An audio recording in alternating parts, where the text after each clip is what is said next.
Every deck is made for standing on, but there's only one that's always had a way of standing out. So if you're looking to bring more style, comfort, and creativity to your life outdoors, call on the brand that's known for making the most in outdoor living. From decking, railing, and lighting to furniture, fencing, and framing, at Trex, we're engineering what's next in outdoor living. To learn more about all of the outdoor solutions Trex has to offer, call 1-800-289-TREX or visit Trex.com. That's Trex.com. This is the best of Golic and Wingo podcast. Golic and Wingo on the road here, presented by Progressive Insurance. All guests are going to join us in the Shell Pennzoil Performance Line.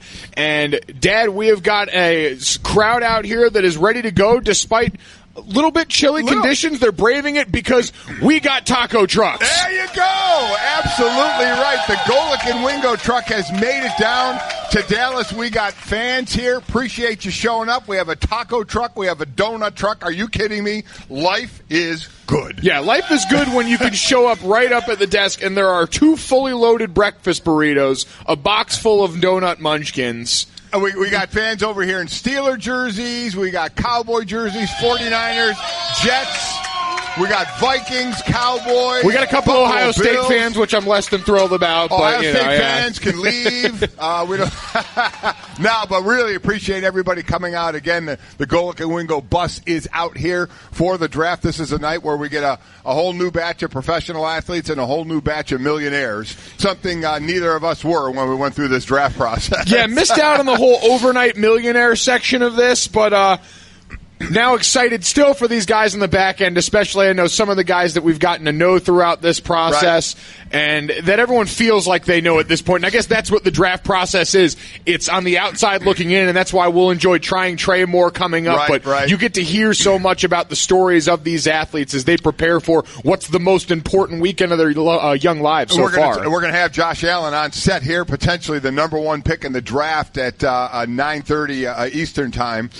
Here right on set as he's a guy projected possibly to go number 1 to the Cleveland Browns. And so we'll chat with him. But along with that, I got to believe the process as well of you went through it with the pro days. I went through it with combines. And then leading up to the draft, you and I didn't go through it as much because we weren't picked apart. Well, we were picked apart some, but not like these top guys. First, you're tired of doing things that aren't football related. Oh yeah, getting ready for the draft when you're doing the broad jump, the long jump, the 40-yard dash for linemen who cares, especially O linemen. There's so many things that these players finally never have to do again. And then, man, does their life get picked apart. Their body gets picked apart like a piece of meat at the combine or at pro day or at these visits, and everything they did in the past comes to light. And in this day and age with Twitter, when once it's on there, it's on there. Man, they go back in time and they pick it apart and you get asked about it. And for a lot of these guys, that's finally going to end as well. It is receipt pulling season out here on Twitter. So guard yourselves, prospects who had social media in high school. We're live from 1010 Collin Event Center here in Arlington, getting you ready for that NFL draft. But man, the NBA, as it has for really the last couple of years, makes it difficult when we're supposed to talk about football because they keep giving us so much interesting. So why don't we dive into some of that? We'll have more draft nuggets for you guys later, but we'll begin with off the top. And we begin off the top. I mean, where else after last night? LeBron James, 44 points, 10 rebounds, and 8 assists, including 1 game-winning buzzer beater to lead the Cavaliers to a 98-95 win over the Pacers and take a 3-2 lead in that series. So we're going to get into the controversy at the end of this game. His block, was it a goaltend? Was it not? Could it have been reviewed? We'll give you the rule on that. Even the play before that, did the ball go off of LeBron out of bounds when he was dribbling under the net? Bottom line is he hits a monster shot. He's the only player in the last 20 postseasons with a block shot and go-ahead field goal in the last 5 seconds of the game. Oh, by the way, he's the only one that did it in the last 10 seconds and the last 20 seconds as well. So he blocks it and then takes care of it at the other end as well. The stat that's amazing, it kind of goes back to game 1 a little bit of this year. I believe it was game 1 when he did everything in the paint. I mean, he was driving. Yes. He drove the lane 21 times in this game. He was 9 of 11 in the first half, especially attacking the rim when his average shot was 2 feet. He never shot outside of 3 feet. He only made one three-pointer. He missed his other three, made the one, but it was the most important one at the end of the game. Pacers have to feel like, man, they got really ripped off on that one, came back and tied this one up. There were a couple chances back and forth until we got to that last series of the out-of-bounds play off LeBron, and then the goaltend. Was it a goaltend? Was it a not goaltend before the game-winning shot? So a lot more to break down in this one. Yeah, and the most important LeBron James stat from last night that we'll get to, and it's a little uncharacteristic for him, but LeBron James, the author of our winning moment, Winning Moments, brought to you by La Quinta Inns and Suites. Book at LQ.com and win at business as we continue with... Yeah, there it goes. The Thunder stave off elimination last night, beating the Utah Jazz 107-99. Russell Westbrook, 45 points, 15 rebounds, and 7 assists to become the third player in NBA history with a 45, 15, and 5 line in a playoff game. Yeah, pretty impressive, actually, between him and Paul George. He had 45, did Westbrook. George, 34, combined for 79 points, the most ever by a Thunder Supersonics duo in a playoff game. The previous was 78, so they just beat it. That was back in 76 with Tom Burleson and Fred Brown. So those two came to play. We kept talking about Donovan Mitchell in the fourth quarter, what he had done compared to what Russell Westbrook had done. We had a couple games ago Westbrook talking about, how I'm going to shut down, Ricky Rubio, and then the game after that, hey, it ain't about me and Ricky anymore. His answers are getting shorter and shorter up in the post-game pressers. Even after this one, he didn't really expound on a lot. He just showed it on the court. This is kind of the Russell Westbrook we have been used to seeing. He also figured that since Playoff P decided to finally show his head again, he might have something more to say off that one. Playoff P finally, I think, showing up in the way that Oklahoma City fans were expecting after you give yourself that horrible of a nickname throughout this nickname. Process. Really, really a bad nickname. Just god-awful. Golic and Wingo here, live from Arlington, Texas for the NFL Draft. We're brought to you by DXL. Mike Golic Jr., Mike Golic Sr., Trey Wingo going to be joining us later in the show, by the way, as he prepares for the NFL Draft right here as we continue with Off the Top. Yeah, then we do it. There we do it. The Rockets beat the Timberwolves 122-104 to advance to the second round for the second year in a row behind 26 points from Clint Capella and 24 points from James Harden. I mean, just an amazing game in this one in the fact that they outscored the Timberwolves 80-35 in the third quarters of game 4 and 5. And that's what it was here. Minnesota actually had a lead by 4 points at halftime, 59-55. Then it was a 30-15 game in the third quarter. And that's what Tom Thibodeau talked about in this series is we're playing them tough, but we're giving up that quarter or that half a quarter or those minutes that are costing us big time when there's a monster swing in this game. And that's exactly what happened again here. Chris Paul and James Harden, only 7 points in the first half. They started out slow. It was Clint Capella that had the game with 26 points and 15 rebounds. But the two guards picked it up in the second half. But that was the downfall of Minnesota in this, is they just gave up that quarter that was just too much for a team that can score like Houston. Well, and after that 50-point third quarter, you have to wonder if there is a degree of shell shock that comes into it with these guys, because we've talked about this on plenty of different occasions, but it's hard to sometimes get those ghosts out of your heads, and you go into halftime with a lead yet again, or have the game close yet again if you're Minnesota, thinking, all right, we know how this went the last time coming out. Are we going to be able to stop them from doing it again this time when they get going? And the answer was no yet again. So crumbling in one of those situations near the end of a half, end of a game that we know are all too important in the world of sports. All right, we continue moving along with some hockey here on... Let's do that hockey. The Bruins beat the Maple Leafs 7-4 in Game 7 to advance and play the Lightning in the second round. Boston becoming the first team in NHL history to overcome 3 deficits of at least 1 goal to win a Game 7 in regulation. Unbelievable, this game. So a 3-3 game, Toronto gets a shorthanded goal to take a 4-3 lead going into the third period, and then, are you kidding me? Boston, 4 goals in the third period. Absolutely put this one away in what looked to be coming down to a great finish for a Game 7. The Bruins just absolutely broke it open in the third period. Most goals in a Game 7 in franchise history was 7. So plenty of action there last night as we do that hockey. Continuing here with Off the Top. The first round of the NFL Draft, as we mentioned, begins tonight at 8 p.m. Eastern on ESPN. The Browns with the 1st and 4th overall picks, and the expectation is that Cleveland will draft a quarterback with one of those picks, maybe both, as we've heard. No. As we get ready to finally see what they're going to do with all this draft capital and what everyone else gets ready to do tonight. Really, I mean, we know the Browns are going to take a quarterback at number 1. Any talk of anything other than that, of taking the running back and then a quarterback at 4, finally tonight we can dismiss that when a quarterback's name is picked. What we don't know is which quarterback it's going to be, because we've heard Sam Darnold, we've heard Josh Allen, but it's going to be a quarterback. And then the draft starts, in my opinion, with the Giants. What are the Giants going to do? Are they going to take the heir apparent at quarterback? Are they going to take Saquon Barkley? Are they going to take Bradley Chubb?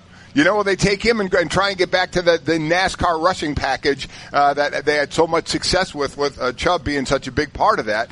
Which direction do they go, or do they trade down? I mean, to me, that's where it all starts. And we keep hearing the same names, and we'll hear them again over and over again of what order they're going to go in. But let's all remember there's over 250 players drafted in this draft, and there's more than the first round. We always see the stars that show up, like the Alvin Kamaras, like the Kareem Hunts, who were both third-round running backs last year, that end up being stars, that end up being diamonds in the rough. And that's where, back at least my era, that's where Jimmy Johnson made his bones for the Cowboys. He was a stud at finding those studs in the 3rd, the 4th, the 5th, the 6th round, finding guys that would come in and have incredible careers. That's where you get that core of your team. And when you can get that core of your team and all of a sudden have them be Pro Bowl players, that's how you build championship teams. And he was so good at that. And that's the key. We all know these names we're going to see in the first round, but it's after that. It's the names you don't know as much that you're going to turn to Mel Kiper to explain who they are. And you're going to go, oh, that's who that is. And then all of a sudden, he's in the next 3 Pro Bowls. Yeah, exactly. Outperforming draft position is always going to be the secret sauce. And there's a great article that I'm sure we'll get to at some point from Bill Barnwell talking about the advantages of drafting quarterbacks in the first round for that reason. But it is. You get plenty of starters as you get into those 3rd and 4th rounds still. But we've gotten spoiled as NFL fans. We've gotten spoiled by how many trades have become a part of the NFL offseason, all the different things that go on during free agency that make all of these transaction-based portions of our offseason exciting. So everyone going in tonight hoping for trades galore, hoping for a run on quarterbacks, and see if we can get us more and more of what we've looked for. Ooh. There we go. Spark it up. Here we go. It's Golic and Wingo here on ESPN Radio and ESPN News. That was off the top.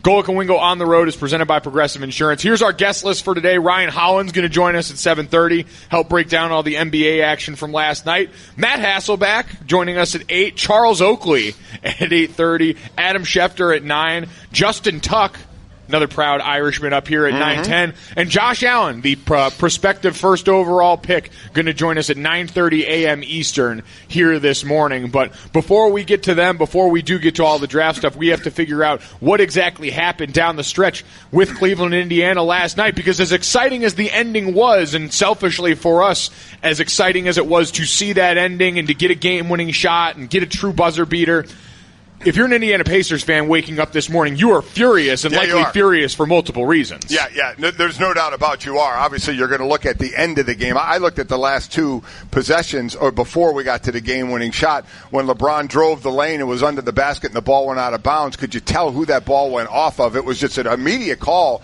by the referees that it went off of LeBron. LeBron didn't seem to argue too much about it and turned and went the other way, so I don't think many people thought about it, but I saw questions back and forth on that. The refs could have, by rule, stopped the game and checked that, correct? So they could have if they felt like they needed to. They didn't feel like they needed to. They felt like they made the right call. It seemed like the right call, but you maybe would have thought in a situation as close as this, maybe they would have checked it to be sure. There are some that just say, I'm glad they didn't check it. Just let the refs make the call and let's just let the game continue. Yep, no, a lot of dispute over the proper time to use replay in all sports and trying not to slow the game down. But as far as areas you can review and then areas that you can't, and that comes up more towards one of the biggest plays in the game when we look at the goaltending or a potential goaltending call at the end of the game. And if you listen to Victor Oladipo after the game, he would tell you that most certainly we were looking at goaltending. I guess it's a tough play at the time for him, but it was a goaltend. I mean, it's hard to even speak on it. It just sucks. honestly. It really sucks.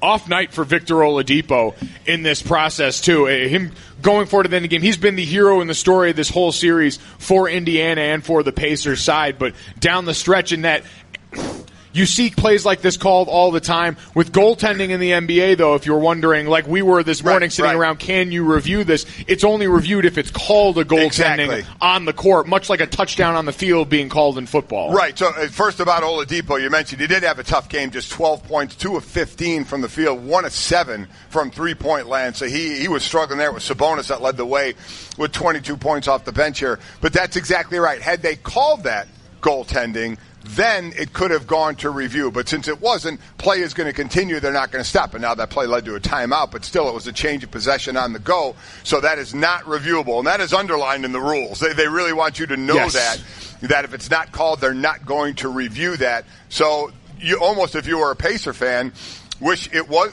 feel it should have been called. And but if it had been called by the officials, they could have at least gone to the replay and confirmed that, and would have been goaltending, would have put them up 2 points before that last possession. But it was not called goaltending, so tie ball game, and then we get to the game winner, the only 3 made by LeBron James. So it's tough, We sit there as athletes on the field talking about, okay, well, unless it's the absolute last play of the game, there's still a little bit more time. LeBron hadn't made a 3. You know what? If he doesn't make that 3, you're going to overtime. There are other points in the game. I'm sure Oladipo, as he goes, okay, that I felt that was a goaltending, but he'll look back on this game and he'll say 2 for 15. As is in the offseason, when you start to replay that season, you say, I could have done better in this game, and if I played better in this game, maybe we wouldn't have been in that position. Even though they fought back in this one when the Cavaliers took a nice lead in the third quarter, fought back to tie this one and take it to the end.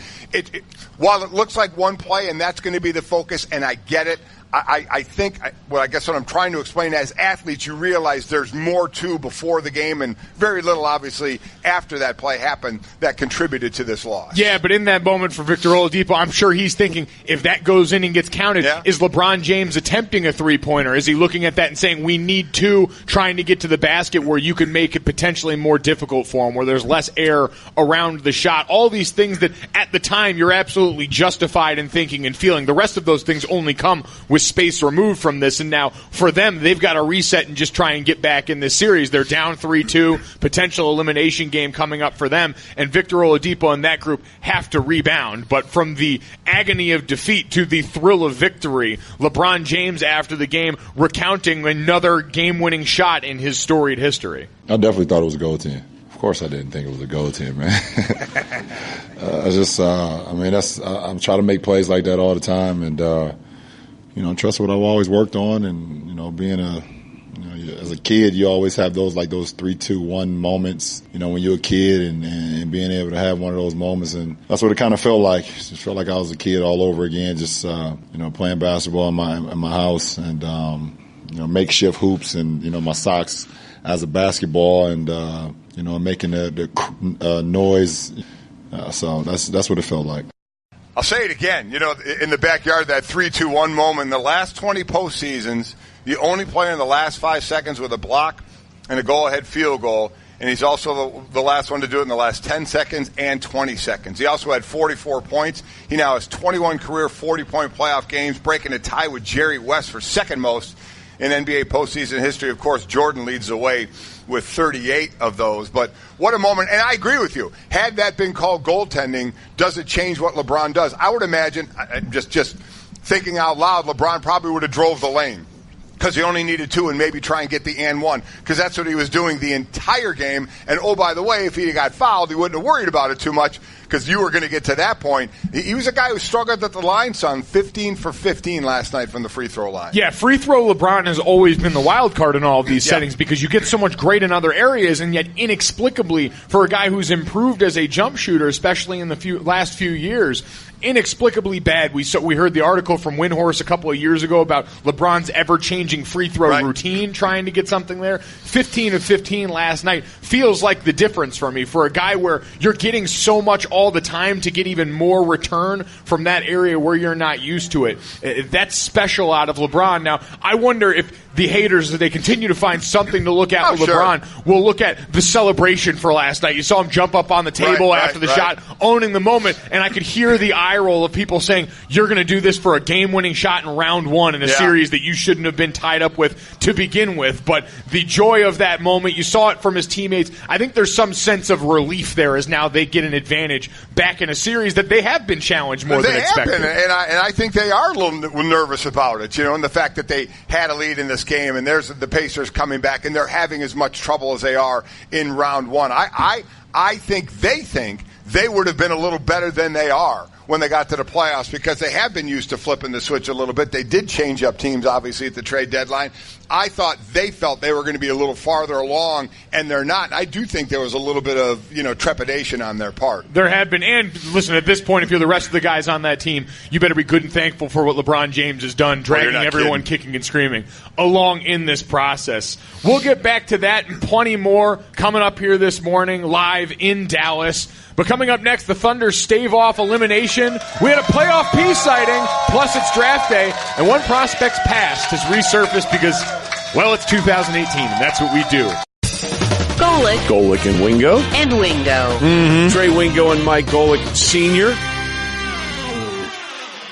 We're just setting up for it at this point. Every Browns fan has to hear that and goes, oh, really? Hold my beer. Yeah, I mean, listen, they've done it all the time. As we were just talking about, it's been different coaches, different regimes, different GMs that have screwed it up, made the wrong picks. It hasn't worked out to the tune of even last year, obviously a winless season. So you have to think it's going to change somehow, some way, and they'll get their chance. Again, 2 first-round draft picks. They've had that before, and we've seen it screwed up before. So will they do it? They'll take who they think is the best quarterback at number 1, and we'll see who's available for them then at number 4. But that's how it's going to go. And, everybody says it's a Cleveland Browns, so whatever quarterback they take, that's the one that's going to be a bust. So we'll just have to wait and see. We'll have to wait and see. Right now, we'll have to see about some Straight Talk, brought to you by Straight Talk Wireless, best phones, best networks, no contracts, because one of the prospective hopefuls for the number 1 spot, one of the quarterbacks that we think could be up for that, Josh Allen was the first one to find himself in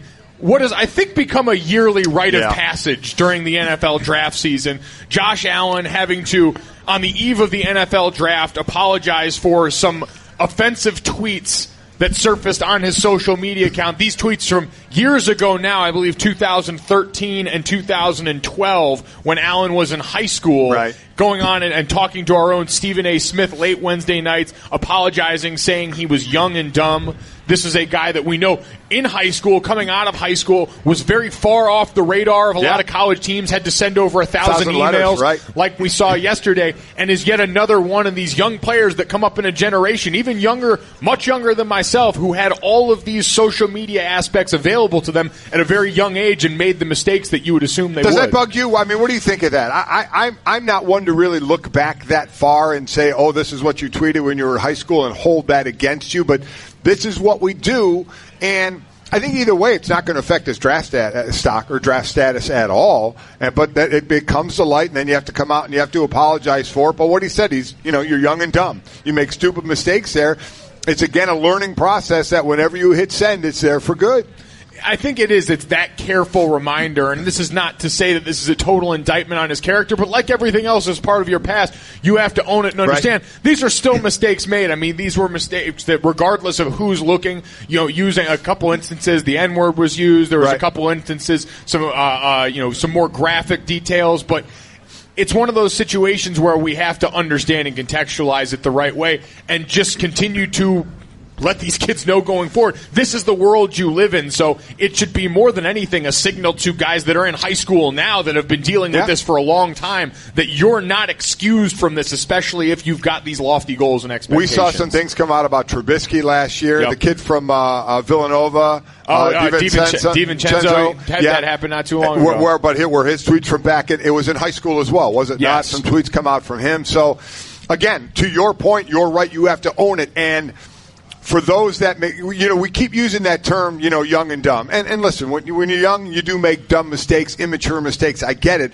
But that age, and it is even obviously younger than you, you're growing up in a world where you understand it way more at a younger age than most people did when this was just coming out, of the effect that it can have, of what you type in there, and when you hit send. I mean, you want to talk about one of the lines that will live in infamy. It's our own Herm Edwards saying, "Don't press send." I mean, "Don't press send" can mean so many things, from don't either say it, vocally, or actually hit send on a keyboard to send something out there. You have to think more about it, and we get more and more examples of that, of people that hit send and then have to walk it back and have to walk it back, and you look foolish when you have to walk it back, but yet it continues to happen. It is a sign, and it is a signal to people, but does anybody listen? I'm sure some do, but I don't think you're never going to get nobody to do things like this. But it should make you think before you hit send, and unfortunately too many people don't. Well, and kids now should have a better understanding of how this is going to resonate, because when you're Josh Allen at that age, you see Twitter as another place to interact with your peer group. You see it as where your friends are, and so you go on there and you operate like the rest of the world isn't looking at you, because at that point they're not. But there is that realization now that no matter where you go, and we see tweets go viral all the time from sources that aren't famous people, from sources that aren't celebrities. You don't got to be Kanye West to light Twitter up anymore, even though that did happen yesterday. He is lighting Twitter up. The thing I will say about this, though, is if it was really something that people were concerned about, people that anyone throughout the draft was concerned about, or that really nationally was something that we had a major problem with and needed to address, it would have been addressed a long time ago. This is a cheap attempt to undermine what is going to be a big night for a lot of these kids. Well, this is what happens. This is digging. Once you're in that spotlight, now everybody says, let's go dig. Let's dig in the past and let's find something. And they dig the night of the draft to make sure that there is some ugliness that's going to preempt what should be a happy night for everyone involved. If this was a meaningful thing, if this is something people were really concerned about, we'd have pulled the receipts on this a long time ago, because there's no difference between now and a few months ago when Josh Allen was still at the front of draft It's going to be something he's going to be embarrassed about. It's going to be something he's going to have to talk about. Again, he's going to join us on set here, and it will have to be at least some of the topic to talk about, because he is already, he owns, I mean, it's him. He hit send. He has to own it, even though it was years ago to own it. And it's something that's going to be embarrassing for him. But as I said, it's not going to affect. If the Cleveland Browns had in mind for him to take him number one pick in the draft, and then they found out about these tweets, it's not going to change it. It's not going to change it. If that's the Cleveland Browns pick, he's still going to be the number one pick if that's who the Browns want to go with. It's just going to be an embarrassing couple of days for him to have to relive those tweets and talk about them. Exactly. So he will get through that. Straight Talk Wireless, nationwide coverage on America's largest and most dependable 4G LTE networks. All right, speaking of the draft, we'll have him later in the show. But coming up next, the voice of the draft, Hal Wingo III, is going to wake up. He's rolling out of bed. He's going to grace us with his presence, provide more of those great background draft nuggets that we saw when we tried Trey. Info on players whose dreams are all getting ready to come true tonight. And dreams will become a reality in just a matter of hours. So be sure to stick with us. Trey joining us next here on Golic and Wingo on ESPN Radio and ESPN News. Golic. I tell you what, a great sports night last night. No doubt about it. And Wingo. What a day, what a show, what a time. 1, 2, 3, 4. Everyone in the neighborhood knew about Bobby. Bobby, the basketball boy, they called him. Bobby wanted to go pro someday, so he was always out in the driveway shooting hoops. But one day, his mom came out and told him, "Hey, your wife wants you to take out the trash?" His mom was visiting, and Bobby was a grown man. He had kind of missed his window. Plus, no one had ever seen him actually make a basket. But on the other hand, Bobby had heard how Geico could save him money on car insurance, so he switched and saved. So it was all good. Wingo is hosting the coverage. Of course, I will be hosting the draft all 3 days on ESPN television. Just kidding. Golic and Wingo on the road. Presented by Progressive Insurance. Wow, you show up and the first thing they do is they cut your legs right out from under you. Wow, what's that all about? Cold-blooded. Welcome back as we continue here from 1010 Collins outside the AT&T Center as we have our donut truck. We've got our taco truck. We got burritos. We got a bunch of idiots back there. Yeah, we do. Glad Awesome. you're with us this morning. We are ready to roll. The draft, Golic and Wingo on ESPN Radio and ESPN News live from the 1010 Collins Events Center in Arlington for the draft, presented by Progressive Insurance. All phone guests join us on the Shell Pennzoil Performance Line. We're in Texas. Yes, we are. I did not expect to see this. Yeah, it's a little chilly. We're in the 40s here, but we're outside the Golic and Wingo bus, so we're happy about that. Well, that's even worse. I mean, it's cold outside. You wake up and you look to your right, and our ugly mugs are staring down at us. That makes it worse. As I said, the trip down here that's been parked, I'm very happy with. There has no graffiti on it. Yeah, quite honestly. Honestly, it might be an improvement on a couple of these ones if they had just maybe a little bit up top, little hair for me over there. I'd be fine with someone drawing a toupee in on that, but we've got the bus, we've got warm donuts over here this morning. HD been a is real not our treat. friend. I want to be clear about that. We're not an HD. Let me tell you what, though. The fact we have a donut truck and a taco truck could be the greatest thing known to mankind. We're in good shape. Yeah, we're happy. Lots to get to, including LeBron pulling an MJ last night. This time it was for Cleveland instead of against Cleveland, which is pretty cool. And, of course, we'll break down all the draft stuff as well. But let's start, as we always do at the top of the hour, with What's Trending. Thank you, Cookmaster Cliff. Cookmaster Cliff getting stuff done. LeBron James, 44, 10, and 8, and one game-winning buzzer beater to lead the Cavs to a 3-point win, 98-95 over the Pacers, and move up critically 3-2 in the series. Took a big lead in the third quarter in this one. They had the most they had in the game was a 12-point lead. The Pacers did a nice job coming back this one on a night when Victor Oladipo was off. 12 points, just 2 of 15 from the field, but he would have had the go-ahead layup had it not been goaltended. Yep. That wasn't called. LeBron James had the clean block. Clean block. Nothing to see. That's obviously what the referee saw, but it was LeBron out of his mind, getting the only one in the last 20 postseasons in the last 5 seconds to have a block and then a game-winning shot as well. He's done that in the last 10 seconds and last 20 seconds as well. The big thing to me, Mike, was what he did at the free throw line. It was incredible. 15 of 15 in an area where we're not used to this kind of production. If you're looking for one area that's a major deficiency in LeBron James at this point, you've got to look pretty hard. It's been at the free throw line. And so when you're getting down to these games, and they've all been, for the most part, close in this series. Indiana has pushed Cleveland every bit of the way here. Those are the little moments where you can find an edge and get over the top. Well, that's the thing. I mean, the one thing the knock against him has been is the free throw, 15 of 15. And the other thing is, remember, he's never lost a first-round series, so he's one more win away from being 13-0 in his playoff career in the first round. All right, we continue with, well, the Thunder staved off elimination by the way, staved off is one of the greatest sports phrases of all time. And I would never use that exactly. in my outside of normal talk. Saying this, where would you ever say, I staved off hunger by having dinner last night? I staved off my lawn by putting fertilizer on it. You never do that, only in sports. But that said, the Thunder staved off. There you go. Elimination by beating the Jazz 107-99. Russell Westbrook 45-15-7 to become the third player in NBA history with a 45-15-5 game. LeBron and Wilt being the others. I want to read this stat again because read that stat again, Mike. It is amazing, and I know let's do that hockey. And I know you haven't heard it. Yeah. So I'm going to read this stat again. The Thunder called a timeout with 8:32 left in the third quarter. They were losing by 25, 71-46. Wow. It marked the 2,556th time over the last 20 seasons, regular or postseason, that a team trailed by 25 points or more in the third quarter. They became the first team to go into the fourth quarter not losing. Wow. It was tied going into the fourth quarter, so they're the first team to do that out of 2,556 games of being 25 down. And this was Russell Westbrook, being his aggressive self. Which he hadn't been the fourth quarter. No, he hadn't. He and Playoff P just got it done. They did. I'm sending, if I am, at this point, the Utah Jazz, I'm sending Ricky Rubio posters. I'm sending Ricky Rubio memorabilia, whatever we've got to do to Russ to get him back off, because Utah had to feel like they were in control of this series finally, but you get Rudy Gobert off the court for extended minutes last night. It allows Russ to attack the middle of the paint, and he just got back to focusing on his game, which the trickle-down effect for that allows players like Paul George, allows the rest of this team to go out there and perform. Okay, can I ask a question? I do a lot of the the whole BPI stuff and that would be basketball, the basketball power basketball index. Nerds and the Elias. You're really quite mean to the nerds. And the second spectrum players tracking. Can you explain why we need this stat? Just tell me who the glue guys are. That's all I care about. You're going to love this. All right. Second spectrum's player tracking. Is that a glue guy? I don't know. Okay. We know how many dribbles players take.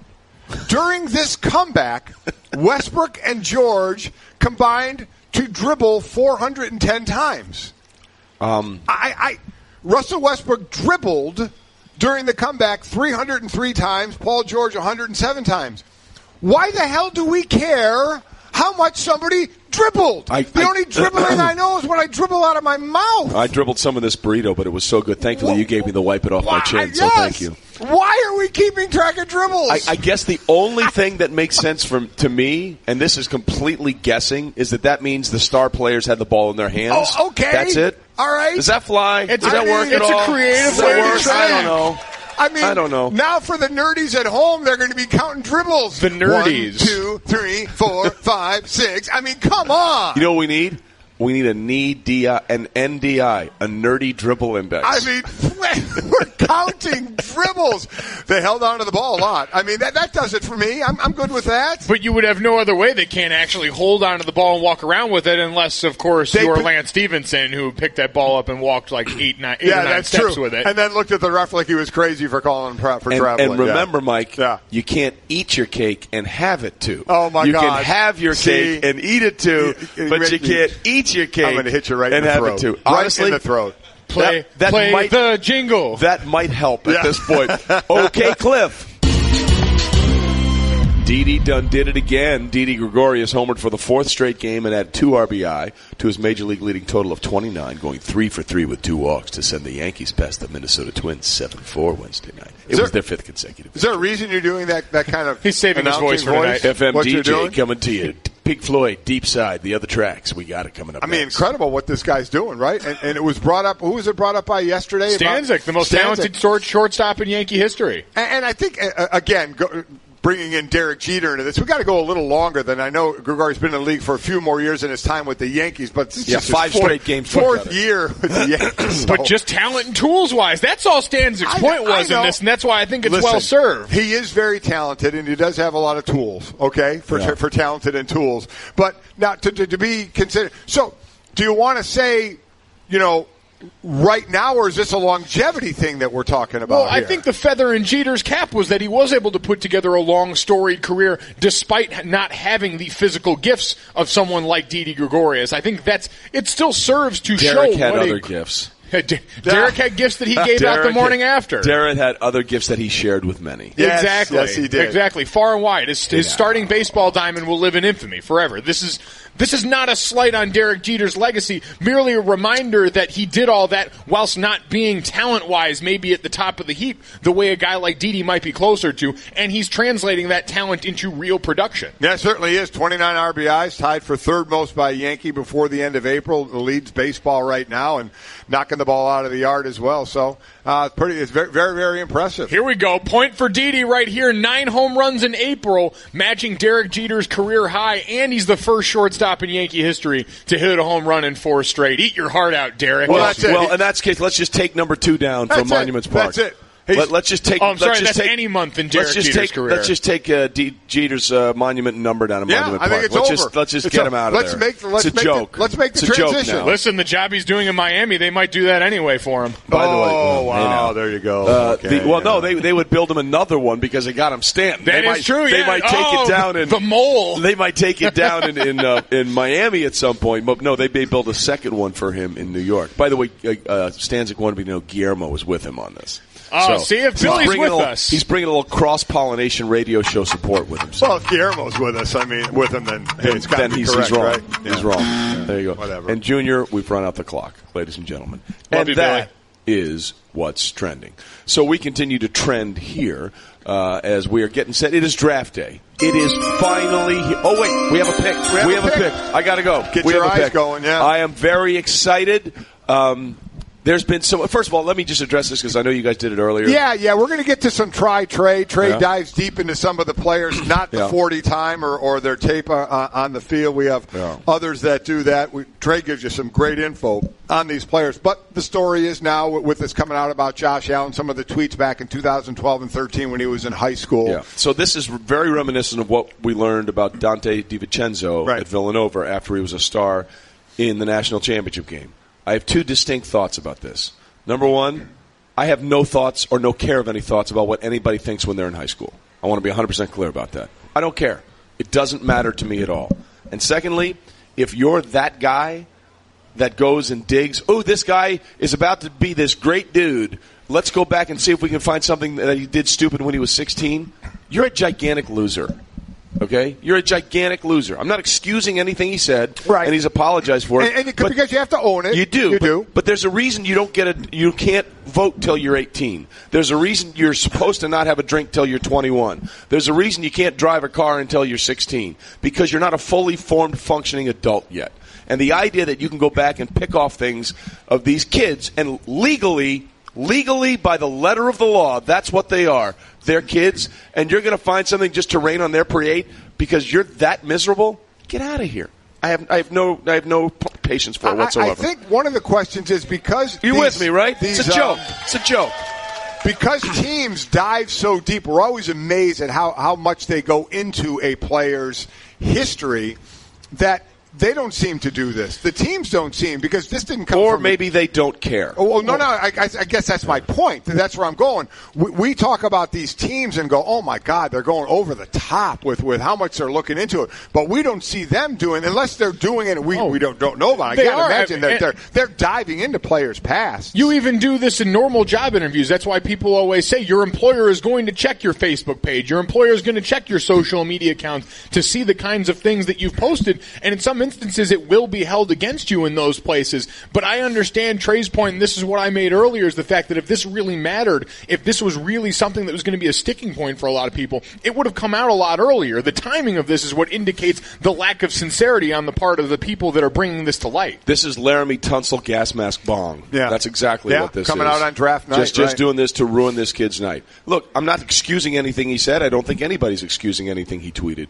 But I also think that when he was, remember, just so you know, for background, okay, this was a kid who didn't get one single FBS offer. Right. I don't think he ever thought, when I'm 22, something that happened when I was 12, when I was 16 or 15 or 17 or whatever, when nobody in the world knew who the hell I was, that this will be the thing that will come back and haunt me on perhaps my biggest day.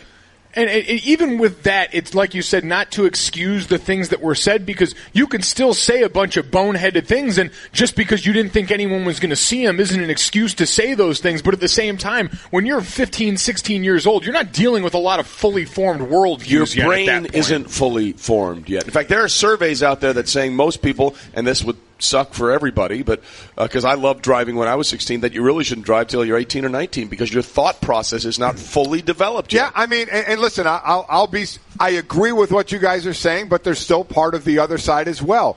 These young men and women, even when they're that age, are growing up in this world. Yeah. They're growing up in this world. They're the first generation. To know that it stays with you. Yeah. So even if your brain isn't fully functioning or whatever, you're still 15, 16 years old. I know you do some stupid things. You got to learn that there are some things you should know. You know, and even though I don't want to go too far over and say you're 15 and 16, so anything you do, just a dumb kid. You have to have some responsibility. All right, let me ask you a question. You absolutely do. Junior, no question about that, and he's owning that. Let me ask you a question. How old were you when you had your first Facebook page or MySpace or InstaChat or whatever? First Facebook page was probably junior year of high school. I mean, we were late to the draw. I didn't get Twitter until my junior year of college, so these were all things that I came to much later in life. Because I can recall my son, he had a Facebook page when he was 12 or 13, and one of I think I've told this story before. One of his friends was being picked on by a bully, and so he talked to this kid on Facebook. He said, "You better leave my friend alone, or I'm so and so big. I'll take care of you." Yeah. And it came from a really good place, but I told him, "Hey, you need to take that down because if I'm the parent of that other kid, I'm going to go, hey, this kid is cyberbullying my kid." And right. I said to him, I understand where it came from, sure, but you need to understand. So everybody that lives from now on going forward is going to have to deal with this. Yeah, they are. Our kids, thankfully, Mike, just got through it before it had really become what it is now. I completely agree. I completely agree. And as I said, this is not going to affect his draft status at all. As I said, it's going to be a couple of embarrassing days to have to relive it. But I'm also saying, this should be a bit of a learning experience. These young men and women know this better than anybody now. The only thing I will say against Josh Allen here is what I just said earlier, that we saw this with Dante DiVincenzo. Yeah. He probably at that point should have said, yeah, let me go back. Now, they might have already found it by then. We're just waiting for today to do it. Right. But, if that case, when you saw something like that happen, you need to say to yourself, Let me do a quick expunging of the record, for lack of a better term. Definitely. Anyway, that's all that. You want to do some Try-Tray? Yeah. All right. Try-Tray brought to you by ZipRecruiter, the smartest way to hire. And quite frankly, that's what the draft is. People are trying to be the smartest way to hire. Ooh, corporate ad segue. Nicely done. All right. Fire them off, big boy. Here we go. Which draftee crushed 10 lobsters at his conference's media day? This is my hero, by the way. That would be UCF's Aaron Evans. Offensive lineman. National champion. Yeah, exactly. Well, ask them, they are. Absolutely. And the other thing about him, he once bought some tattoo ink on Amazon and a needle and gave himself 2 tattoos. No, he did not. Yes, he did. He just started poking at his skin and said he made a little astronaut, and then he added a little laser gun. He's added, obviously, more professionals. But his point was, I'm a football player. I need to take the pain. So he inflicted the own pain, putting his own first 2 tattoos on his leg. He did his own tattoo, and the first one he did was an astronaut? An astronaut. Aim high, baby. Championship. Wow. Reach for the stars. Yeah, you know Come what? on. Giving yourself a tattoo is one thing. That sounds like a recipe to give yourself hepatitis. Also true. Also true. Wow. So there you go. That's Aaron Evans of UCF. Championship. All right, here we go. Which draftee is a descendant from a royal family? Oh, that would be Duke Ejiofor, rush end out of Wake Forest. Oh, yeah. He comes from a royal family in Nigeria, and his brothers' names are Princely and King, hence him being Duke. Duke Ejiofor. I like Princely. That Princely's might be in the running if I are my It's son. up there. It's up there with the Amukamara's. You know, Prince Amukamara Yes. and his 5 sisters: Princess, Passion, Peace, Precious, and Promise. Thank you and good night, everybody. Thank you. This is the stuff you're going to get on a train. As Mel is telling you about the player and Kirk Herbstreit is telling you about what they can do on the field. Trey is going to tell us the garbage. Trey is going to tell us who the draftee graduated with a double major in biology and sociology and wants to be a heart surgeon. That is cornerback Brandon Faison out of Virginia Tech. His mother and father both are extremely committed. I think they're both military veterans, and they told him, "You can go play this football thing, but you better figure out the education as well. You don't miss a class. You don't miss an assignment.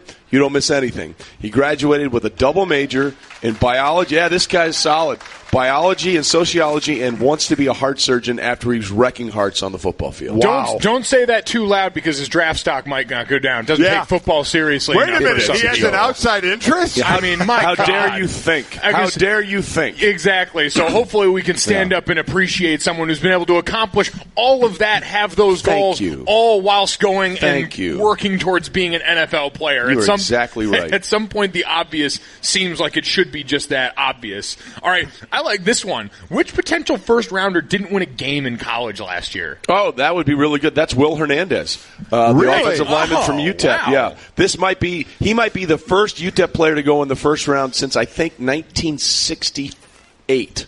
And they did not win a game. They went 0-12. So out of one of the worst seasons in UTEP history, they might get one of the biggest pubs for the program ever. Will Hernandez going in the first round. Yeah, he's a heck of a player, too. Heck of a player. Going to be one of the more famous UTEP alums, right up there with the starting tight end back from there, McGruber. McGruber? The starting tight end from the University of Texas El Paso. It was one of the worst skits on Saturday Night Live. Which became a fantastic movie, by the way. A fantastically awful movie. By the way, if you're looking at Will Hernandez and you want to know what it would look like for offensive line play if they really do hold steady with that rule in the NFL that no head use is allowed ducking into the blocks, watch Will Hernandez. The key to it is basically be the biggest, strongest, most athletic lineman in the draft, and then you'll be capable of doing it. There's a couple of other guys there that do, All right, I love this one. I'm really curious as to who it is. Which draftee raised turkeys and perfected Nordic fest dancing? Oh, that would be the tackling machine out of Iowa, Josie Jewell. Of course it is. Josie Jewell. His family raises turkeys, and turkeys, of course, are very difficult because they're not, what's the word I'm looking for, intelligent. Like when it rains, they'll open up their mouths to drink, and they'll drown. Yeah. They'll just, I'm dead. I drowned. Well done. So, and Josie's line is, these are not smart animals. The only people dumber than turkeys are the people that raise them.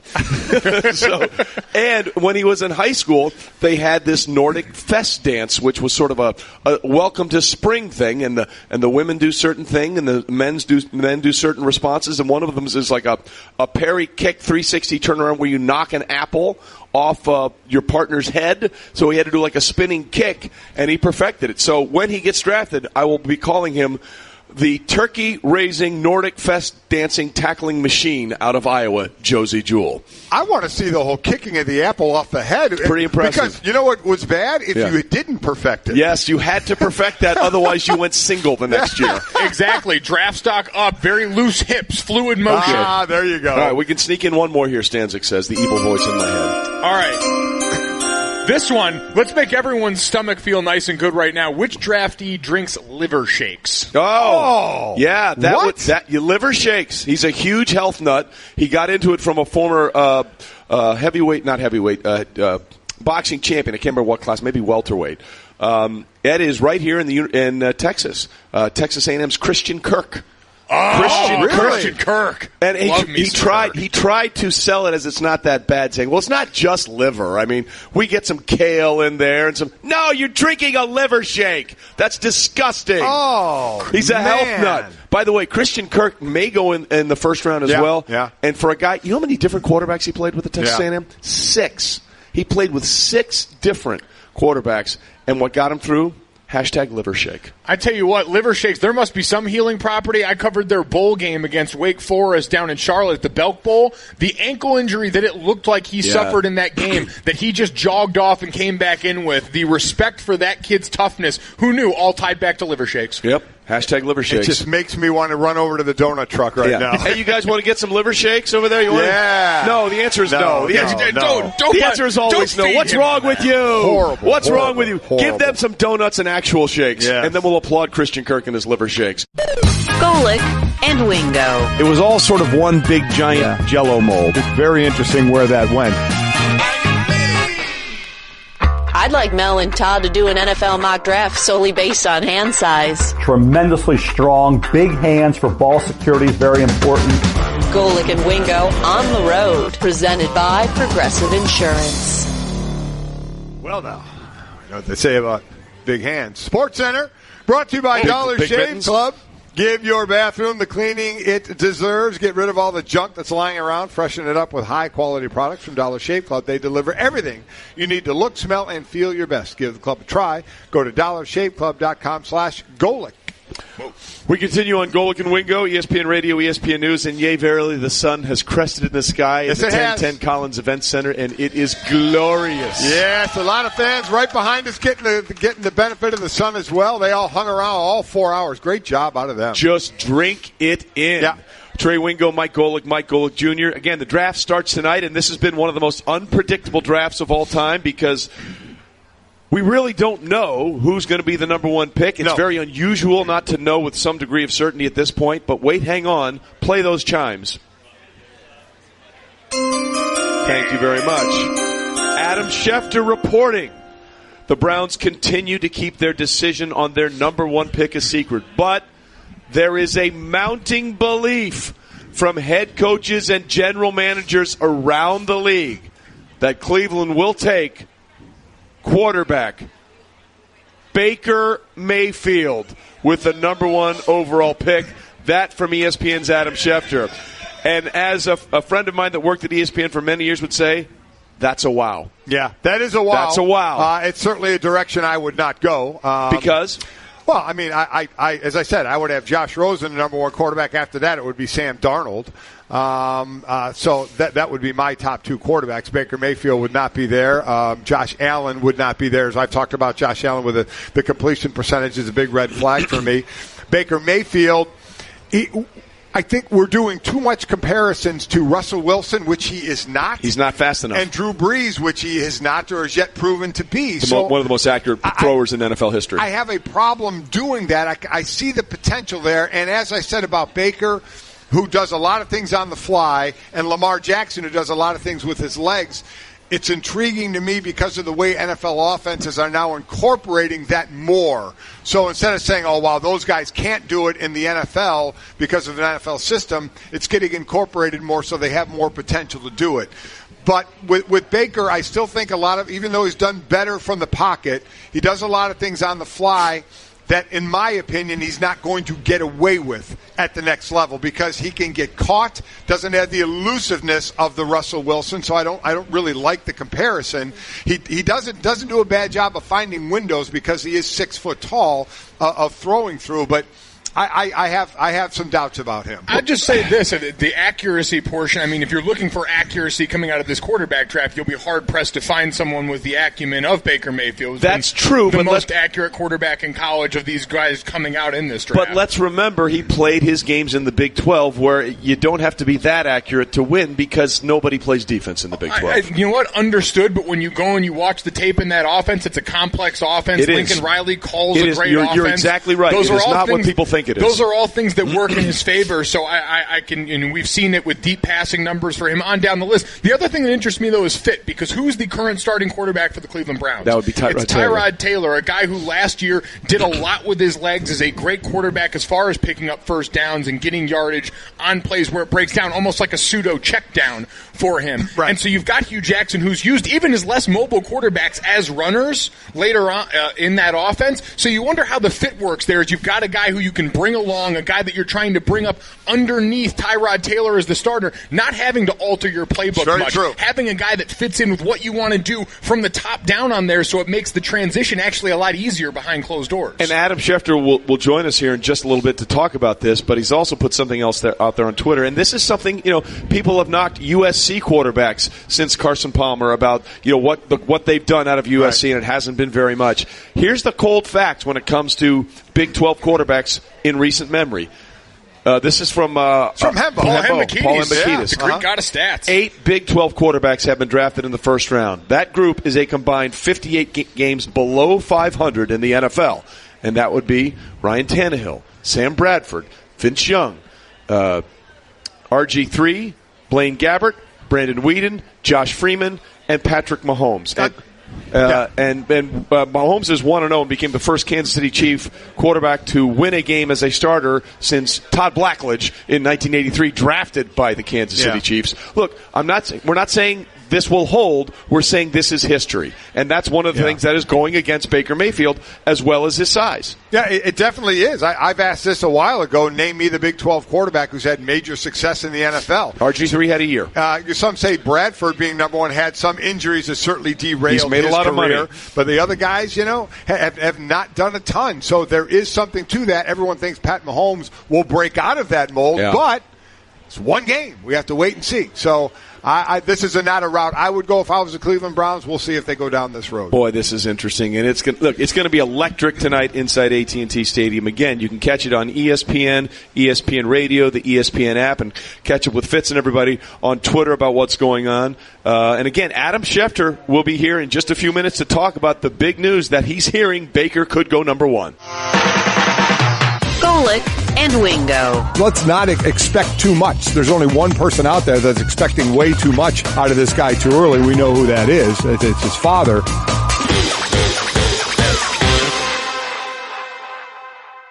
Presented by Progressive Insurance. Live from the site of the 2018 NFL Draft. Quarterbacks that are 6 feet or under that have had legitimate long-term success in the NFL. Russell Wilson and Drew Brees. Right. Your job right now is to prove that you're the best version of yourself to anybody that wants to talk to you about potentially giving you millions of dollars. We should be careful, though, or we're going to make the list. I think you guys are all officially on the list. Seems so. A lot of Baker slander. It is Golic and Wingo, Mike Golic Jr., Mike Golic Sr. We've sent Trey Wingo off to prepare for the NFL Draft. Get ready for that tonight as we are live in Arlington from the Collins Event Center here. Golic and Wingo on the road, presented by Progressive Insurance. All guests join us via the Shell Pennzoil Performance Line. And big morning so far. Late news already for the draft as we get ready leading up to that number one overall pick by the Browns. Yeah, again, we thought Josh Allen or Sam Darnold may be the number one pick, and we were supposed to have Josh Allen on set. He canceled that. We had some things going on with Twitter from years ago, and I'd imagine he'll have to talk about that tonight after he's drafted. Hopefully we'll get him on another time. It's been great down here. It's the first time we've been out with our bus, the Golic and Wingo bus. Yes. So many people showed up here, and a lot of different jerseys here for the draft. We appreciate everybody hanging out here, but It's the draft, man. While we have basketball to talk about in a little bit, the draft always brings some special information. Listen, I gotta put two and two together at this point. We can't say it's unrelated. Josh Allen cancels on this show, and then not long after, Adam Schefter breaking news about a potential change at the top of the draft with where the Browns might be looking at number one. I'm not saying it's the Golic and Wingo effect, but I'm not saying it's not. So, to help us break that down, we are going to bring in Adam Schefter in just a moment. Adam Schefter, who authored the tweet saying that there is mounting speculation around the league, mounting evidence from NFL coaches, NFL GMs outside of Cleveland. Now, John Dorsey, playing this close to the vest, hasn't even told his wife who he's picking at this point, but evidence that Baker Mayfield could be their number one overall pick. And I know this is something you do not see eye to eye with. Yeah, no, I don't. Listen, I'm intrigued with what Baker Mayfield can possibly do at the next level. I'm certainly in no way, shape, or form saying I don't think he can play a quarterback in the NFL. And again, I say this because I think it has morphed a bit, the pro game from the college game, where players like a Baker Mayfield and a Lamar Jackson, guys that don't check all the prototypical quarterback boxes, can play in the NFL. I just certainly have some questions about his ability to be consistent in the NFL. But you know what? Who's not asking me? Anybody on the Browns or anybody in the league who's going to make that pick. So joining us now on the Shell Pennzoil Performance Line is Adam Schefter. And Adam, so fill everybody in. We've talked about your tweet. Give us that info that you're getting about the possibility of what's going to happen at number one. I want to be very clear to say at the outset that I do not know who the Cleveland Browns are taking. And they have kept it a secret, and I don't think that they're going to tell anybody much before the start of tonight's draft. So is word going to get out that they're taking a certain player at number one before the draft? I would be surprised, but it could happen. Saying that, okay, after saying that I don't know, I'm telling you, while they're keeping it secret, the people that I'm talking to on other teams, for whatever that's worth, they believe that the Browns are going to take Baker Mayfield. Now, I'm not telling you that they're right either, because I know there are a lot of people who are highly skeptical that Baker Mayfield is going to be the number one pick. I'm just going by what I am telling you. Like, I had one person call me last night who said, these are the words he said to me: I'm virtually 100% certain that the Cleveland Browns are going to take Baker Mayfield. Now, and Adam, sorry, go ahead. Now, I'm not. Okay, I don't know this, but I'm just telling you what other people are telling me. Right? That's my job, is to pass on what is being told to me. And I can tell you that there seems to be a mounting opinion from other qualified, in-the-know people on other teams, not the Browns, that the Browns will take Baker Mayfield. Now, that doesn't mean that tonight they step to the podium and they say Sam Darnold's the number one pick. That could happen, right? They haven't told anybody. But I can tell you this, that if you were to poll a bunch of other people, I think the majority of people now seem to think there's a shift that they'll be going towards Baker Mayfield, and we'll find out tonight whether or not that's right. Adam, what's the timeline been like for this? I know you mentioned a conversation last night, but is this something you've been hearing rumblings of for a while now, or is this a very recent development? How far back does this go, even hearing this inkling of Baker Mayfield from these other teams? Well, let me say this to you also. I think the Cleveland Browns have had their decision for a while. It's not like the Cleveland Browns came to their decision today, yesterday, Monday. I believe they had their decision weeks ago. Okay? John Dorsey's the man who's making the decision, and I believe he had that. Okay? He knows quarterbacks. He knows what he's doing. But they have made it a secret, or made it a point to keep it a secret within the organization. And John Dorsey may have known, but other people did not. But I can tell you this, over the course of the last week, you began to hear more and more conversation from more and more people whose opinion I greatly respect, who I would consider in the know on a lot of different things, though they're not with the Cleveland Browns, saying that Baker Mayfield is square and play for that pick and cannot be ruled out from the conversation on Thursday night. Now, again, the Browns have made their decision, but we're just trying to figure it out from our perspective while they're keeping it secret. So I think the Baker talk has just grown and grown and grown every day this week, to the point now where the majority of what I hear seems to be Baker Mayfield oriented. He's going to go number one, and we'll find out tonight whether or not that's right. Yeah, we're going to find out awfully early with the number one pick. We're talking to Adam Schefter again. This is what he's reporting that he's hearing. As we all know, this isn't the Browns' decision right now. The Browns aren't letting anybody know, as Adam has said. This is what he is hearing, and where a lot of other people think it may be going. One thing I think it's for certain, Adam, those who are saying the Browns should take Saquon Barkley, number one, and then a quarterback four, that's it. They're going to take a quarterback, whether it's Baker, whether it's Darnold, whether it's Josh Allen. To me, the fun starts at 2. There's where I'm wondering what may be going on there in the thought process, really the thought of, is the next quarterback for the New York Giants going to be drafted at number 2, or are they going to go in a different direction? Now, look, I think that we've got a situation here where maybe the Giants, when you listen to Dave Gettleman talk, he makes it sound like he would prefer to take Saquon Barkley than he would a quarterback. Now, he may just be speaking through the media rather than to the media, okay? But in this particular case, my guess would be that there's some ways that the Giants can manipulate this and maybe say to the Jets, hey, you want to come up one spot, give us a third-round pick. I know the Jets have given up a lot to get there. You'll lock in Sam Darnold, otherwise we're going to go ahead and take him and maybe try to scare the Jets into trading up for Sam Darnold and getting an extra pick. That's possible. But Dave Gettleman's nature, his history and tradition has not been to trade back. He's not been aggressive about that. Now, again, every draft is different, but my guess would be that the Giants stay where they are, and my guess would be that they take Saquon Barkley. But, again, we'll find out tonight, right? I mean, that's the great mystery of this. This is, to me, one of the more intriguing drafts in recent memory. And I think part of that is usually when we're 11 hours out of the draft, you usually know who the number one pick is going to be. And we can't say we know that right now. We might think that there's more and more discussion about Baker Mayfield, and that seems like it's increasingly likely that he could be the pick tonight. But again, we haven't heard from the Browns, so we don't know that. Talking to Adam Schefter on the Shell Penzo Performance Line. Schefter, before we let you go, I wanted to ask about something else that you tweeted about yesterday, the conclusion of the NFL investigation into comments alleged by former LSU running back Darius Geis. What's the latest on that situation as the league has concluded their look into some questions that he claimed he was asked inappropriately during the pre-draft process? The league is saying in a very polite and diplomatic way, we're not believing what he said. And I can tell you this, and I know a lot of people think, the league, of course that's what the league is going to find. The league doesn't want to deal with this. Let me say this.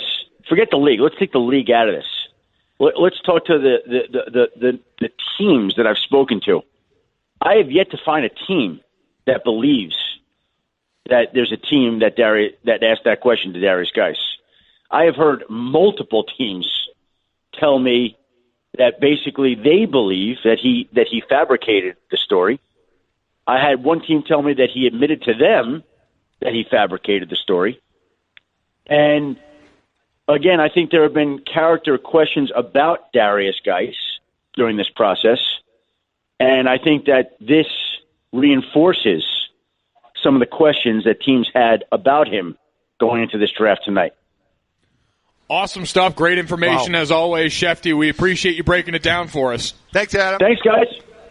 Awesome stuff from Adam Schefter. Ton of information. What a strange situation that is. Well, and Darius Geis has had some red flags, and boy, this certainly isn't going to add to it the way the talk's been going around about that. Tough timing there. Yeah. Golic and Wingo here on ESPN Radio and the ESPN app. We're presented by 1-800-Flowers.com. This Mother's Day, show her your appreciation with 36 sorbet roses for just $36 from 1-800-Flowers.com. To order, go to 1-800-Flowers.com/ESPN. Mike Golic Jr., Mike Golic Sr. here, a couple of proud Notre Dame grads, joined by yet another on set right now, two-time Super Bowl champion and former pick of the New York Giants, 74th overall in your draft year. Justin Tuck joining us up on set here on Golic and Wingo. Justin, what's going on, man? Guys. Thanks for having me. I'll tell you what. So go Irish. Between three Notre Dame grads here, there's 2 Super Bowl rings, and Mike, you and I have none. Yes, exactly. We're not really pulling our weight at the table, though. At least we've got 2 draft picks at the table, so I'll be the odd man out on that one. But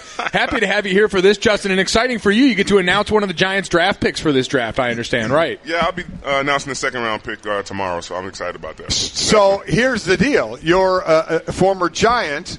Most of your career, obviously, great career there. Mm-hmm. You're going to be announcing it here in Dallas. So two things. First, how booed are you expected to be? I hope it's a lot of boos. That will let me know that I did a lot of things right in Jerry's world. And as you're being booed, will you try to calm the crowd down by holding your hands up to quiet them while wearing both Super Bowl rings? I do have both Super Bowl rings in the Dallas area.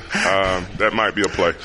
All right, we can confirm the presence of both Super Bowl rings. Justin Tuck here with us live in Dallas. And Justin, we've just been talking about them. The New York Giants have maybe the most interesting draft selection and spot with that number 2 overall pick. You're someone who's really familiar with this organization and the way they do business. When you look at this number 2 pick, what does a successful pick look like for the Giants in your eyes? Man, I'm glad I'm not in gentleman's shoes tonight. But I think they're in the position that they want to be in as far as in the draft. Obviously, no one wants to be picking at 2 because that means you didn't do what you had to do the season before. But they want to be in a position where one, they can probably get that quarterback to succeed for Eli Manning, but also get someone that at 2. I think they're thinking we want a Pro Bowl player, we want a Hall of Fame player. And I think in this draft they can do that. Whether that's Barkley, whether that's depending on what Cleveland does, if Donald falls back, who knows? But I like where they are, and I'm hoping that this pick ends up changing our fortune. If they stay away from a quarterback, if they go with a position, it would most likely it's going to be Saquon Barkley or the possibility of Bradley Chubb. Now you may be biased here because Chubb is a pass rusher, something you did extremely well. But in your mind, in the NFL of today, that pass rushing specialist type guy or that running back who can be a threat out of the backfield catching the ball, where would you lean as far as where you can get the most benefit? Well, I mean, I'm not sure how Chubb would fit into the 3-4 scheme. That's the only thing I would have to say about Chubb. Maybe he would be as dominant in that position as he was a 4-3 guy. But I just feel like Saquon is like. There's no such thing as a no miss. You can't miss with a guy. But as when it comes to this draft, and I'm biased when I say this, obviously you talked about Notre Dame. I think it's 2 players in the top 10 picks that are kind of a no miss, and that's that's the guard out of Notre Dame. But I think they could trade back, which Gettleman doesn't do often, or a Saquon. So obviously, if I'm taking that pick, I know who I would go with at 2. But again, Gettleman has a lot of things up his sleeves. Who knows? I'm sure he's getting calls from teams all over the world, all the country, with options to trade back. But we'll see. 2-time Super Bowl champion Justin Tuck joining us, giving us the Straight Talk, brought to you by Straight Talk Wireless. Best phones, best networks, no contracts. And you mentioned the possibility of a couple of those quarterbacks falling, and I'm interested from a pass rusher's perspective, and this is really both of you guys. When you look at and you analyze the quarterbacks in this draft, who as a defender would you look at and say creates the most headaches for you? You look at and say, this is a guy that would be the most difficult for us defensively to game plan against. I see the intrigue around Baker Mayfield. One, he's a very accurate quarterback. He has that chip on your shoulder that you want for a guy that's you're going to be taking as possibly your franchise quarterback. I know the knock on him is his height, but you look at guys like Drew Brees and Russell Wilson, who I think Baker is a kind of a mix of both. He's neither one, but a mix of both. He presents some problems because it seems like he's one of those quarterbacks that gets the ball out of his hands pretty quickly. For a pass rusher, I hated that. I don't know. I think from that perspective, I would go with Baker, but he's obviously not as polished or presumably as polished as Donald. So we'll see, but I would go with Baker. I think it's twofold. I think it's one of the things you mentioned, and I found that in playing against Dan Marino all the time. Now, he was basically stationary in the pocket, but you could hit the greatest pass rusher in the move in the world, which I rarely did. But occasionally I did, but Marino would get rid of the ball. So it's like you could get the quick pass rush, and they're getting rid of the ball. The other is you get a good pass rush, and then you have a guy with escapability, a Baker Mayfield, a Lamar Jackson, who can not only escape, but then can outrun you. Baker's not going to outrun you, but he can still escape and get out. So those are the two things I think that can be detrimental as a defensive lineman, getting a rush. As far as the Giants, again, are concerned, is there any thought process to you, I think, where you may be leaning with Saquon Barkley, but to pick that quarterback successor for Eli, who's 37 years old? Would that be in your mind at all? Yeah, I think, obviously I was one of the guys who didn't necessarily like how things ended up for Eli last year, that whole situation. But if you're thinking about the long term, you have to start thinking about his successor. You have to. He's 37. I think he still has some good years, depending upon how the O-line plays, which is another reason why I like Nelson too. But you have to start thinking about it. And I think they are. It just depends on what their draft board. The Giants have really, really been, really keen in trusting their scouts, trusting their draft board. And if that guy that's number one on their draft board is there, depending on who he is, they normally take that guy. So it depends on how they grade these quarterbacks when you compare them to Chubb and Barkley.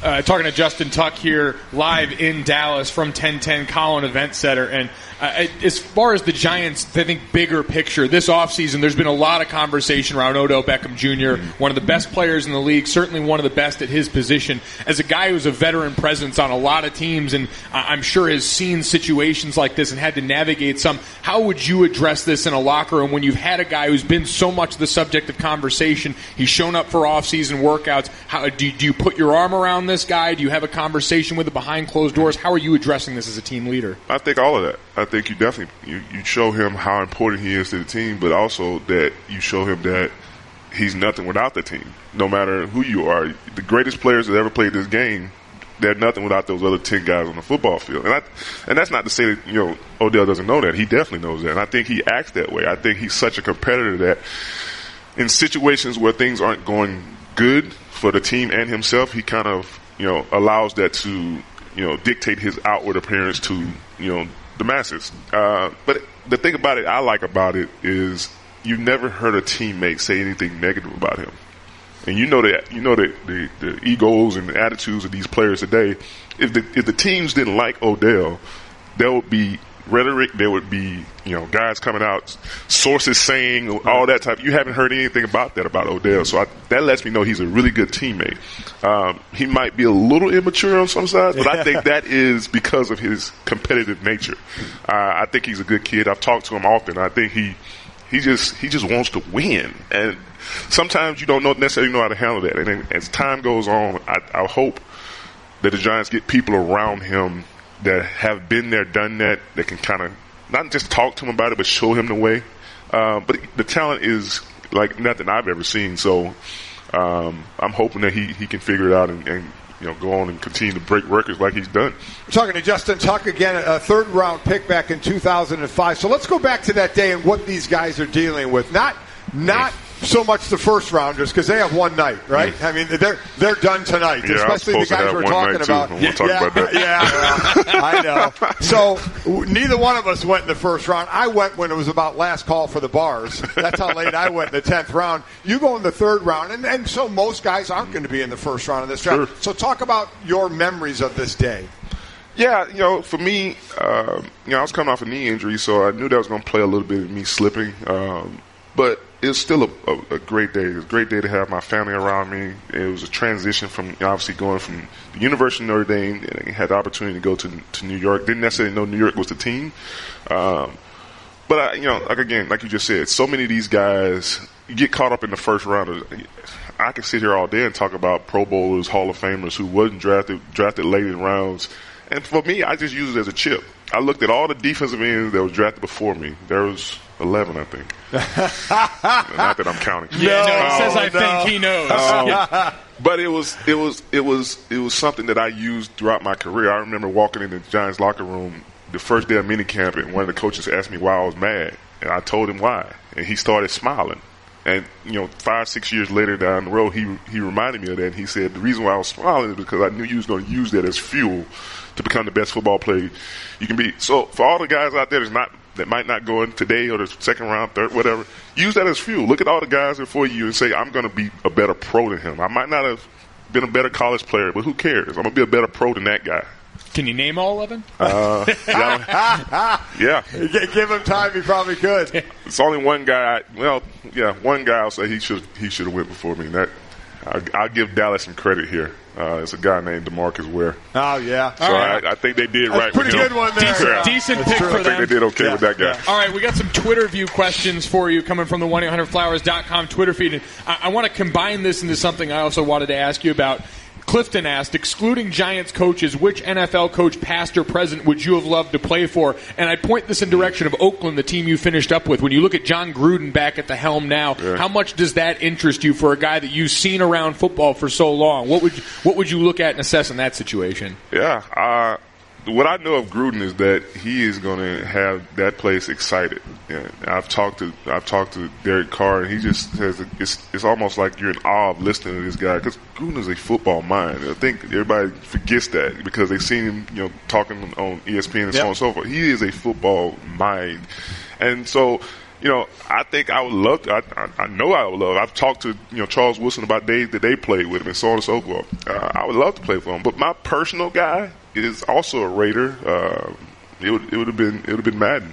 I would be Madden, Parcells. That would be a toss-up for me for those two guys.